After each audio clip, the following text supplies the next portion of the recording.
Jacques Attali n'est pas mon parrain, et je ne cache pas le rôle de Jacques Attali dans l'ascension de Macron. J'en parle à 6 reprises. 6 reprises dans Crépuscule. Je vais même vous donner les pages dans la version imprimée pour que vous puissiez vérifier par vous-même. Attali, il a essayé de m'inviter au Positive Economy Forum au Havre en 2015-16 parce qu'il voulait me récupérer. Et j'ai refusé. Bonjour, alors Jeune République, c'est une association qui a pour but d'éditer une revue qui réfléchit sur les politiques publiques et propose et fasse des propositions en fait, qui viennent enrichir le débat d'idées. Elle est donc parrainée par 7 personnalités, dont Bertrand Badi qui nous a donné son parrainage aujourd'hui, et aussi Dominique de Villepin, Jacques Attali, Alain Lipiette, Stanley Hoffmann. Aujourd'hui, j'ai fait 3 vidéos, vous savez, qui ont été publiées sur Internet. Sur mon analyse de M. Branco, Juan Branco, qui est avocat et qui a fait des petites choses, au fond, pour les Gilets jaunes actuellement, et qui est beaucoup populaire. Et il y a une controverse, selon laquelle il serait sataniste, et peut-être même franc-maçon, même s'il le nie. Et nous allons, de ce pas, vous démontrer qu'il y a des choses très bizarres dans cette histoire, et surtout avec cette fresque, cette peinture qui a été délibérément installée sur son site d'avocat, de cabinet d'avocat de Juan Branco. Et c'est une fresque qui représente le sabbat des sorcières. Et là-dedans, il va y avoir une grande révélation. À la fin de la vidéo, je vais vous démontrer que cette fresque n'est pas le fruit du hasard comme le prétend Juan Branco, et je vais vous le prouver. Vous allez avoir une preuve qu'il a menti, et s'il n'a pas menti, ce hasard regarde bien mal. On va commencer par l'analyse, on va terminer l'analyse que j'ai commencée dans les autres épisodes, et en espérant qu'on va être capable d'aller jusqu'au bout avec Juan Branco, sinon on en sautera quelques bouts. C'est bien? Rumeur un peu la dernière rumeur. Parce que les précédents, c'était des mensonges, j'ai honté. Les personnes disaient que j'ai pas parlé de Tali dans mon livre, c'était des vrais mensonges. Bon. C'est la question de l'illustration que j'ai mis sur mon site internet. Et ça, c'est une vraie question, c'est intéressant. J'ai mis un tableau de Goya très très beau qui représente un rituel satanique. Bon. Voyez-vous, il dit que ça représente un rituel satanique. Et il nous dit ça, bon, ça représente un rituel satanique. Alors, il est toujours en train de nous parler du rituel satanique. Vous allez voir, c'est très intéressant. Il va développer lui-même. Regardez bien. Un bouc que j'imagine représenter le diable et voilà. Alors, écoutez bien ce qu'il vient de dire. Qu'il imagine représenter le diable. Vous savez qu'il est très intelligent. Il a fait des études supérieures. Croyez-vous vraiment, regardez son air, qu'il imagine représenter le diable? Croyez-vous vraiment qu'il n'a pas imaginé qu'il représentait le diable? Il vient de s'enfarger dans ses mensonges. C'est très subtil, voyez-vous? Donc, il est bien jeune, il n'y a pas d'expérience, mais quand même, tout de même. J'ai mis un tableau de Goya très très beau, qui représente un rituel satanique avec un bouc que j'imagine représenter le diable. Que j'imagine représenter le diable. Il ne veut même pas dire que c'est le diable. Non, non. Ça représente le diable, tout. Et je vais vous prouver que tout ça est la vérité. Et que les grands experts, tout ça, savent tout ça. Et tous ceux qui connaissent l'art savent très bien que ça représente le diable. Que le bouc représente le diable. Et lui dit le contraire, que j'imagine. Comme si, aussi, il voulait se dissocier du satanisme, tout en faisant partie du satanisme. Voyez-vous? Alors, il a une pensée, il se dissocie tout en affirmant que j'imagine que ça doit être le diable. C'est là que ça devient intéressant et que ça devient de plus en plus intéressant. Qui dévore les enfants de paysans au XIXe siècle. Non, et voilà, et là il dit que il dévore les enfants des paysans, mais il ne mentionne pas quelque chose de très important de ce tableau. C'est le sabbat des sorcières. Et c'est les sorcières qui amènent les enfants au bouc, au diable, pour être dévorés. Il ne va pas le mentionner. Mais vous allez voir que c'est encore plus intéressant et qu'il y a une relation directe avec ce qui se passe dans les rues de Paris et dans les rues de toute la France à propos des Gilets jaunes et de ceux qui sont éborgnés. Vous allez voir que c'est une relation, un rituel satanique. Et vous allez le découvrir grâce à M. Branco et vous allez comprendre que ce monsieur est missionnaire. Et si c'est un hasard, eh bien, je peux vous dire que c'est tout un hasard. Parce que ce que je vais vous faire découvrir, vous n'en reviendrez pas. Vous allez découvrir le poteau rose à propos de ce qui se passe actuellement et qui a une relation avec le culte satanique et les Gilets jaunes. Ce tableau, après avoir vu la polémique nette, parce qu'on m'a dit mais pourquoi tu l'as fait, etc. Je disais bah, parce que au début je répondais tout simplement c'est un très beau tableau, enfin Goya. Bon, c'est un très beau tableau, oui c'est sûr, c'est Goya, c'est Madrid, c'est tout ça, c'est des oranges, on va dire ça comme ça, mais on en a aussi des oranges en Floride. Savez-vous, on a un problème ici, parce que lui il trouve ça beau. Des gens partant qu'un jeune homme de cet âge trouve un tableau satanique, il y a un problème ici entre les deux oreilles. Voyez-vous, il y a deux oreilles, et ici entre les deux oreilles, il y a un problème. Je trouve pas que c'est normal. Ah, il aime l'art? C'est encore douteux. Mais c'est qu'un petit doute. Mais je peux vous dire que si on cumule tous les doutes à propos de lui, ça devient très épais, ça devient très consistant. On continue. Les plus grands artistes que j'ai fait, j'ai eu très longtemps des Gréco sur les funambules. Toujours d'un côté, en fait, le mythe et la fiction qui portent avec l'art, en fait. Bon, le mythe et la fiction, voyez-vous, on parle de quelque chose de religieux, là, on parle du diable, on parle au fond du christianisme, là. Ici on discute du bien et du mal, et lui est en train de nous parler que, au fond tout ça, c'est de la fiction. Mais je ne vois pas où il y a de la fiction là-dedans, parce qu'on a des grandes religions qui se sont construites sur cette fiction. Alors, on ne peut pas parler de fiction, il doit parler d'œuvres religieuses. Et lui, il ne parle pas de ça. Il n'est pas en train de parler de ça, là. Lui, il parle tout simplement de fiction. Et ça l'intéresse, la fiction. Mais bon, Merwan, il doit y avoir... Est-ce qu'il n'y a peut-être pas autre chose, réfléchi. Et je me suis souvenu qu'en fait, c'est un tableau que j'ai, une reproduction, parce que ça coûte une fortune, j'ai une reproduction de ce tableau chez moi, dans mon petit 20 mètres carrés où j'habite, donc vous imaginez, si j'étais acheté, franchement, ça n'aurait pas coûté grand-chose.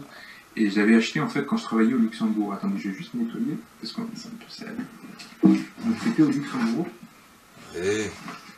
Voilà. J'étais au Luxembourg, je travaillais dans un institut de recherche, dans une ancienne banque, le Crédit Suisse. Oui, le Crédit Suisse. C'était horrible. Vraiment horrible. C'est-à-dire que je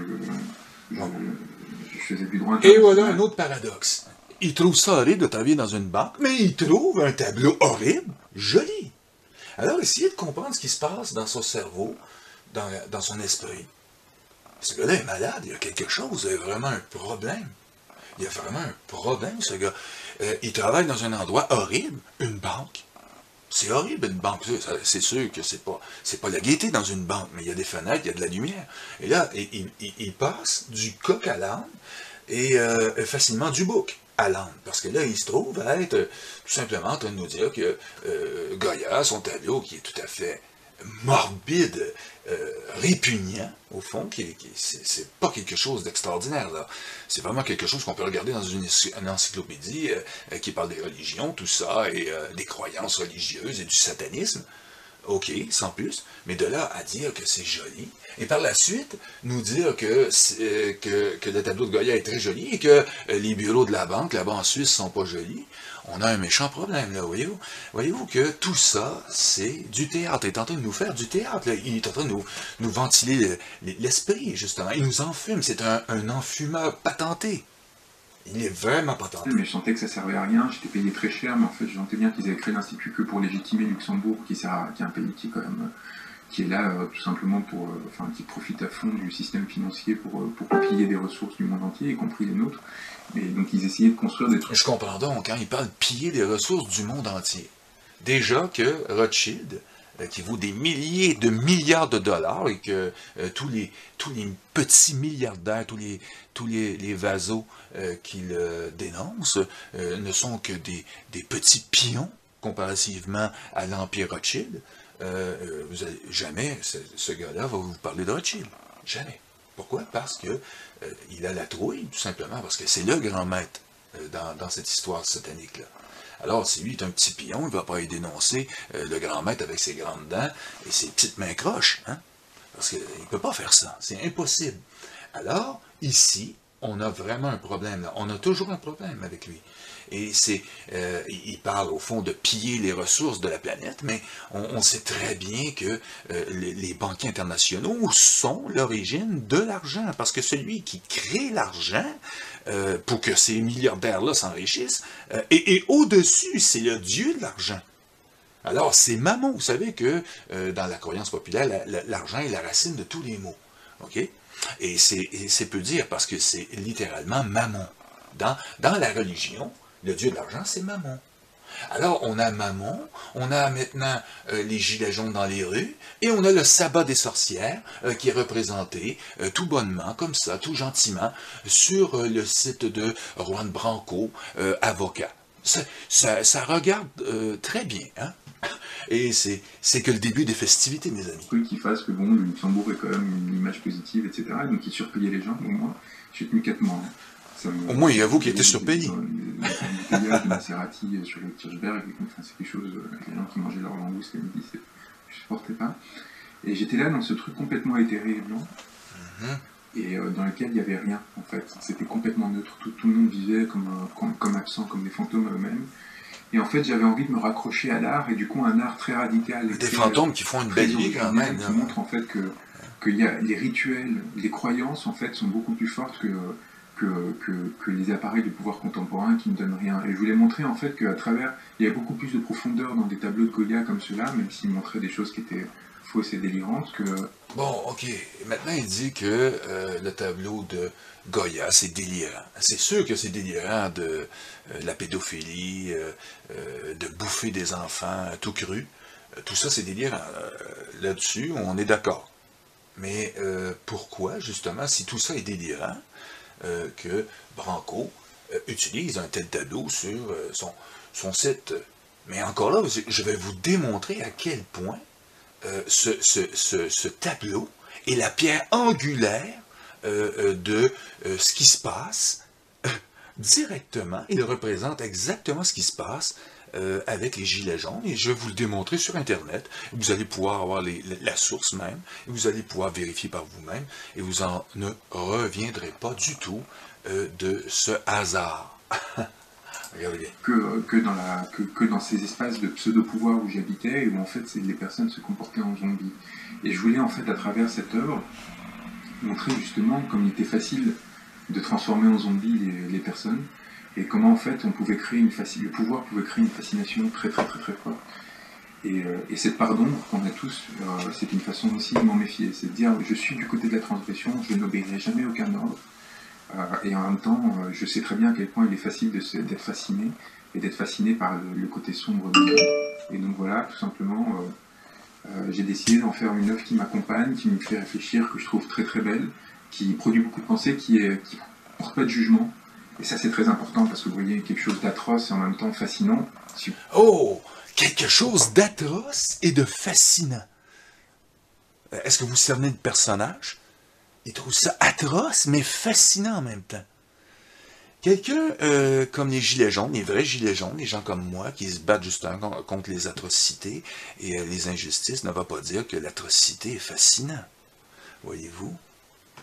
Maintenant, voyez-vous, cernez-vous le personnage. Si ça vous prend un dessin par-dessus son visage pour comprendre qu'il est en train de nous baratiner, nous enfumer totalement, eh bien, vous êtes vraiment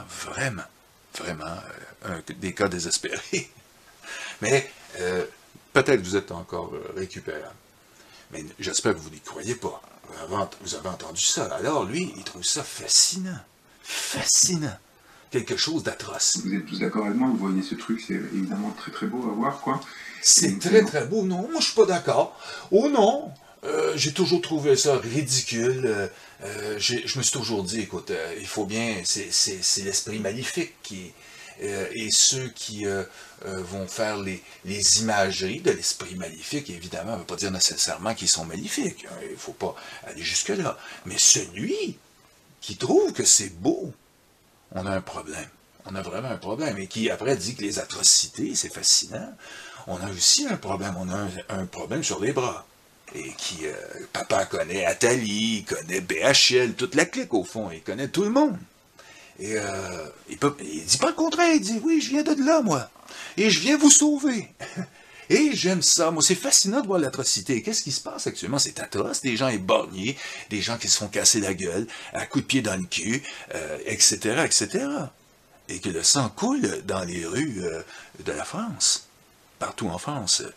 Alors, il faut se poser la question, et qu'en plus, c'est un pays où on devrait avoir le droit de manifester. Et comment se fait-il que ce gars-là puisse encore subsister parmi les gilets jaunes? Mais il y a une seule réponse à ça, c'est la naïveté et l'inconscience. Et aussi le fait que si tout le monde était capable de déceler des arnaqueurs, la police n'aurait plus besoin d'enquêter sur les cas d'arnaque. Vous savez où? Ça serait fini. Alors, on comprend pourquoi ce gars-là va faire son travail et sa besogne. En fait, ce qu'est l'humanité, c'est parfois quelque chose de très laid. Donc il faut se méfier. Donc il n'y a pas de référence cabalistique, satanique ou quoi que ce soit. J'ai jamais mangé d'enfant. Non, ça c'est sûr. Hein? Il n'a pas jamais mangé d'enfant. Hein? Je vais y croire, j'espère. Je suis pas un pédocriminel. J'ai beaucoup souffert d'affaires de cet ordre-là quand j'étais enfant. Donc ça me blesse un peu qu'on parle de ça. Est-ce que tu vas nous dire que tu n'es pas sataniste, là? J'ai hâte, là. Donc je dis ça avec beaucoup de tendresse quelque part, tout simplement parce que je comprends en fait ce qui nourrit. Moi j'ai connu des satanistes qui ne mangeaient pas d'enfants mais qui étaient satanistes. Je suis pas du tout en accord et qui m'ont même invité à être sataniste. Ces personnes-là en fait qui instrumentalisent l'humanité naturelle des gens. Bon, tu as dit que tu n'étais pas franc-maçon. Maintenant il suffit de nous dire que tu n'es pas sataniste. Malgré que pour ce qui est de la franc-maçonnerie, tu peux mentir, pas un problème. C'est pas le satanisme comme tel, c'est une organisation criminelle. La voie que j'ai prise, une organisation criminelle, ancestrale, un peu comme les Yakuza au Japon. Parce que j'ai été l'avocat de Mélenchon, qui a été un franc-maçon d'ailleurs, dont j'en parle sans aucune difficulté. Bien sûr. Qui n'a jamais initié, j'ai jamais cherché à comprendre ce qu'il en faisait. À mon avis, ça lui a juste servi comme valse à être propulsé. Bon, il nous dit que lui, il l'a pas initié. Ça peut être quelqu'un d'autre. Ça veut rien dire encore. C'est encore nous baratiner. Ça n'a pas suffi. Et ce qui montre à quel point, justement, ces réseaux sont importants. Mais ils sont importants pour qui? Pour ceux qui n'ont pas fait de grandes études, comme Mélenchon et Valls. C'est vrai que c'est une vraie question, la question du secret de la franc-maçonnerie. Bon, Mélenchon, tout ça, ils n'ont pas fait de grandes études, tout ça. Il revient toujours aussi au fait qu'ils se valorisent beaucoup. D'une manière subtile, hein, vous savez. Les arnaqueurs font tous ça. Un arnaqueur, c'est quoi? C'est un bonimenteur, c'est un gars qui va te baratiner, il va t'enfumer, tout simplement, pour te vendre quelque chose, au fond. Et en sachant très bien que c'est pourri, que le truc est pourri. Il va te le vendre. Il va réussir à te le vendre. Parce qu'il va t'avoir baratiné. Il va avoir réussi à te passer, au fond, nous ici, au Canada, vous savez, au Québec, on appelle ça se faire passer un sapin ou une épinette. Et ça pique, hein, je peux vous dire que ça pique. Une épinette et un sapin, c'est pareil. Hein? C'est agaçant. Alors, on continue. Aussi parce que ça crée des fantasmes quasi délirants parfois. Les gens pensent que justement il y a des rituels satanistes. Alors qu'à mon avis, c'est juste un truc qui sert à faire de la corruption, à faire de l'entre-soi du réseau, à récupérer les marchés publics. Qui est profondément malsaine, je pense, aujourd'hui. Avez-vous entendu? Tout ce qui est secret. Bon, à faire de la corruption, tout ça. Et c'est pas important la franc-maçonnerie, mais le pire, c'est que l'arrogance, ok, et la subtilité des arnaqueurs, c'est la capacité de vous dire en pleine face la vérité, tout en vous désamorçant. Il vient de le faire. C'est vraiment féerique. Vous savez, moi je trouve ça, c'est comme un feu d'artifice. Vous savez, ça explose à chaque fois. La vérité explose et explose. Et maintenant, qu'est-ce qu'on a, M. Branco, qui nous dit que tout ça est extraordinaire, au fond, et sans plus. Et il vient de nous dire qu'ils sont tous corrompus, qu'ils font la pluie et le beau temps. Ils viennent de vous passer, comme on vient de le dire au Québec, une épinette et un sapin en même temps. Une belle petite branche de sapin. Et vous savez où ça passe, hein? Ça fait mal. Et qui devient politique d'une façon ou d'une autre, ça n'a aucun sens. Moi, vous l'avez vu, je suis vachement transparent, j'essaie de répondre à toutes les questions qui se posent, et voilà. Et donc, je ne vais pas faire encore trop long, parce que j'ai beaucoup parlé de moi. Oui, comme d'habitude. Pour une note personnelle, pour finir, je suis très fatigué. C'est très très difficile ce que je fais, je pars au Mans tout à l'heure encore. Oui. On est tous fatigués. Et ce qui m'a permis de tenir, je suis très attaqué par les élites, par les médias qui font comment ce côté dissémination, donc complètement boycotté Crépuscule pendant 5 mois. Le texte est en PDF depuis novembre, vous avez des faits de corruption majeure, de népotisme, comment Édouard Philippe a fait recruter sa femme à Sciences Po après avoir attribué des subventions à Sciences Po, enfin des choses qui sont... Encore Sciences Po. Et voilà, voyez-vous, c'est toujours de revenir, vous savez, il y a des gens qui disent, écoute, il est sorti fraîchement d'école, il pense toujours à son école, hein, c'est normal, il pense toujours à ses études, il est fraîche date, lui, là. Mais quand même, hein, tout de même, là. Hein? Allez, on continue, on va regarder ça encore. Ça sortait pas, ça sort pas, ça sort pas. À un moment, la pression était telle, parce que le livre a été en tête des ventes grâce à vous, vous avez fait circuler à mort, qu'ils ont été obligés de faire des articles pour me le détruire. C'était ultra violent, vous avez vu la façon dont Hanouna m'a traité sur son plateau. Est-ce que vous savez c'est quoi le théâtre? Tout simplement, ces gens-là sont tous ensemble, ok, ils sont en cheville ensemble. C'est comme Hanouna ou tous ces crétins-là. Ils vont être capables de faire le show. Vous savez, comme la lutte professionnelle, ici au Québec, on a de la lutte professionnelle, c'est du théâtre au fond, les gars sont tous organisés, le bon et le mal ensemble, tout ça. Et lui, il va jouer le rôle du bon gars, même s'il est à la même équipe, et ils vont faire un show ensemble. Ils vont arriver à la télévision, ils vont faire un show, et après, il va demander aux gens, qu'est-ce que vous en pensez, est-ce que je peux y retourner, puis il va tous les envoyer promener.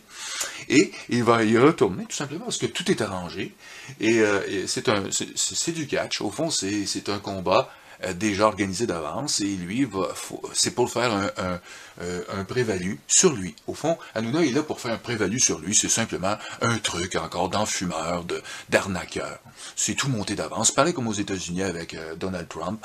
Moi, j'ai analysé, et vous savez, on espère toujours qu'il y ait un bug dans la matrice, mais ça arrive jamais. Pour le moment, ça n'a pas encore arrivé. Et le véritable bug, je peux vous garantir, c'est les gilets jaunes. Ça, c'est un bug. Parce que ces gens-là sont du vrai monde. C'est des gens avec des vrais soucis, avec des vrais problèmes. Pas comme lui. Faut jamais se comparer à lui, là. Et lui, il essaie de se comparer, il amène son baratinage, tout son théâtre avec lui, avec Hanouna, tout ça, et tous ses collaborateurs qui font semblant de ne pas être collaborateurs avec lui, et jouent une pièce de théâtre devant les gens. Au fond, c'est une vulgaire pièce de théâtre bien mal faite, parce qu'au fond, quand on analyse, si je passerais des heures à vous analyser tout ça, on n'aurait pas assez de faire de vidéos. Et là, je vous le dis, ce que c'est. Alors, ça, là, ce gars-là, pour moi, c'est simple, c'est un sataniste qui fait partie de l'organisation d'Atali, et en plus, je peux vous garantir qu'ils se prennent au sérieux, parce que c'est des sorciers, au fond des sorcières, Atali, ça en est un, c'est un grand sorcier, ce gars-là, écoute, on voit tout de suite, hein, ils ont des bonnes crinières, hein, ils sont loin d'être chauves, hein. Alors, tout ça pour vous dire que ces gars-là, il n'en manque pas une pour vous divertir. Et pour arriver à leur fin, au fond, à leur pratique en question, et pour le nouvel ordre mondial, au fond, qui est basé sur un culte sataniste, tout simplement. Un culte satanique, qu'il faut dire. Non, je viens de ces systèmes-là, je viens de l'intérieur, j'ai plein de capital symbolique, et parce qu'il y a vous, donc ils sont obligés, mais du coup, qu'est-ce qu'ils essaient? Ils essaient de me détruire. Alors là, maintenant, ils finissent par en parler, ça a été ultra violent d'arriver jusque-là, d'arriver à faire porter ces paroles, qu'ils les mettent face à leur valerie, leur compromission, l'injustice qu'ils produisent et la violence qu'ils créent au sein de la société. Oui. Et moi, j'ai l'orgueil de me battre, de me battre pour beaucoup de gens qui aujourd'hui n'ont pas le droit à la parole. Et je suis convaincu que ce que je fais est bon à ce niveau-là, et je continuerai à le faire tant que je sentirai que ça vous apporte quelque chose. Voilà, je vous remercie de m'avoir écouté.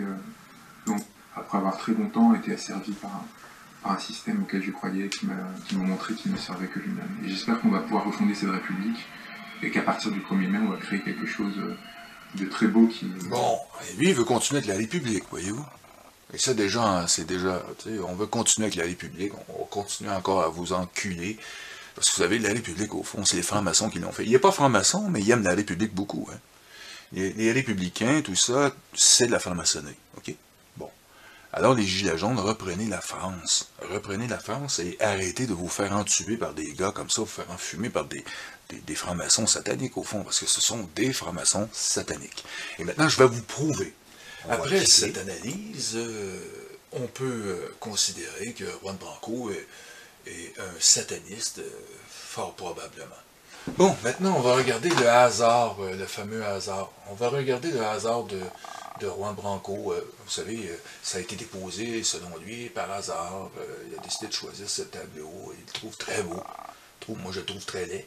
Et comme par hasard, vous allez comme découvrir l'histoire de ce tableau, la cérémonie, au fond, parce que c'est le sabbat des sorcières.